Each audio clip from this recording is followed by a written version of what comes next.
বিপদের উপর ফের বিপদ। কিছুক্ষণ আগেই ঘটল যাত্রী বোঝাই ভয়ঙ্কর বিমান দুর্ঘটনা। আহমেদাবাদ থেকে লন্ডন যাওয়ার উদ্দেশ্যে এয়ারপোর্ট থেকে যাত্রী নিয়ে কিছু দূর উঠতেই হঠাৎ করেই সংযোগ বিচ্ছিন্ন হয়ে আকাশ থেকেই হুড়মুড়িয়ে বাড়ির ছাদে ভেঙে পড়ে। ফলে মুহূর্তেই বোমা বিস্ফোরণের মতো আগুন ভয়ঙ্কর রূপ নেয়। দাউ দাউ করে জ্বলতে থাকে যাত্রী বোঝাই বিমানটি। এলাকা জুড়ে কালো ধোঁয়ার অন্ধকারেই ঢেকে যায়।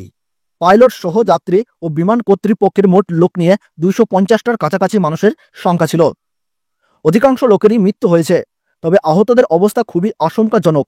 মৃতের সংখ্যা আরও বাড়তে পারে বলে অনুমান করা হচ্ছে। ব্যাপক চাঞ্চল্য ছড়িয়েছে গোটা এলাকা সহ ভারতবর্ষ জুড়ে। কবে, কখন, কোথায়, কিভাবে ঘটল এই ভয়ঙ্কর মর্মান্তিক বিমান দুর্ঘটনা, কতজন আহত ও কতজন নিহত হয়েছে, বর্তমান সেখানকার পরিস্থিতি সম্পর্কে কি তথ্য জানা যাচ্ছে, বিস্তারিত জানতে খবরটি শেষ পর্যন্ত দেখবেন। আর আপনার এলাকার সবার আগে সবার প্রথম খবরগুলো জানতে আমাদের এই ইউটিউব চ্যানেলটিকে সাবস্ক্রাইব করে পাশে থাকবেন। তাহলে চলুন এক নজরেই দেখে নেওয়া যাক। গুজরাটের মেঘানীনগরে বিমান দুর্ঘটনা। আহমেদাবাদ বিমানবন্দরের কাছে ভেঙে পড়ল এয়ার ইন্ডিয়ার যাত্রীবাহী বিমান।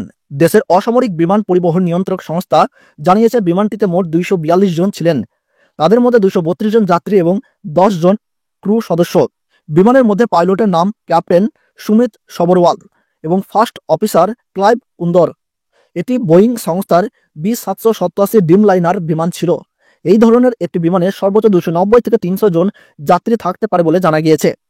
AI 171 নম্বরের এই বিমানটি দুপুর 1:38 আহমেদাবাদ বিমানবন্দর থেকে ওড়ে সেটি ব্রিটেনের গ্যাটউইক বিমানবন্দরের উদ্দেশ্যে রওনা দিয়েছিল। ওড়ার কিছুক্ষণের মধ্যেই লোকালয়ের মধ্যে বিমানটি ভেঙে পড়ে। দূর থেকে আগুন এবং কালো ধোঁয়া দেখা যায়। ভেঙে পড়ার পর বিমানটিতে আগুন ধরে যায়। ঘটনাস্থলে গিয়েছে দমকল সহ বহু ইঞ্জিন। আহতদের উদ্ধার করে স্থানীয় সিভিল হাসপাতালে নিয়ে যাওয়া হয়েছে। তবে কি কারণে এই দুর্ঘটনা তা এখনো স্পষ্ট নয়। এখনো পর্যন্ত দুর্ঘটনাস্থল থেকে অন্তত 200টি দেহ উদ্ধার করা হয়েছে। উদ্ধারকারী দলের সদস্যদের উদ্ধৃত করে এমনটাই জানিয়েছে সংবাদ সংস্থা রয়টার্স। বিমানের ভিতর এখনো অনেকে আটকে রয়েছে বলে আশঙ্কা করা হচ্ছে। আপাতত দুর্ঘটনাস্থলের আশেপাশের সমস্ত রাস্তা বন্ধ করে দেওয়া হয়েছে। বিমান পরিষেবা বন্ধ রয়েছে আহমেদাবাদ বিমানবন্দরেও। চলছে উদ্ধার কাজ। স্থানীয় সূত্রে খবর, বিমানটি ওড়ার কিছুক্ষণের মধ্যেই সেটি ভেঙে পড়ে। ফলে সেটি বেশি উচ্চতায় পৌঁছাতে পারেনি। ক্ষয়ক্ষতির পরিমাণ বৃদ্ধি পেতে পারে বলে আশঙ্কা করা হচ্ছে।